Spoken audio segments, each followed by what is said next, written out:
കാട്ടാക്കട പേഴുമൂട് കോഴിഫാമിൽ വെള്ളം കയറി 5000-ലേറെ കോഴിക്കുഞ്ഞുങ്ങൾ ചത്തു. പേഴുമൂട് സ്വദേശി മാഹീൻ്റെ ഉടമസ്ഥതയിലുള്ള കോഴിഫാമിലാണ് വെള്ളം കയറിയത്. കോഴിഫാമിന് സമീപത്തുകൂടി ഒഴുകുന്ന തോട്ടിലെ വെള്ളം കരകവിഞ്ഞതോടെയാണ് കോഴിഫാമിൽ വെള്ളം ഇരച്ചു കയറി 5000-ലേറെ കോഴിക്കുഞ്ഞുങ്ങൾ ചത്തത്. ഇന്ന് രാവിലെയാണ് സംഭവം. ലക്ഷങ്ങളുടെ നഷ്ടമാണ് കണക്കാക്കുന്നത്.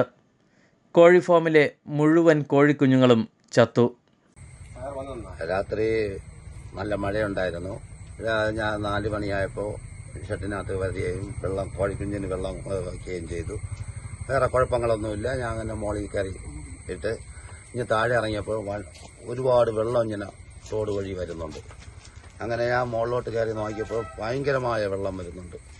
നേരെ ഞാൻ ഷെഡിനകത്ത് കയറി നോക്കിയപ്പോൾ വെള്ളം ഇഞ്ഞ് ഫുള്ളായിഞ്ഞ് കോഴിക്കുഞ്ഞിൻ്റെ ഇതിലായത്തായിപ്പോയി. കോഴിക്കുഞ്ഞ് പറഞ്ഞ് തീരുന്ന മുമ്പ് കോഴികളെല്ലാം ചത്തായി. വെള്ളം കയറി 5300 കോഴി ഉണ്ടായിരുന്നു.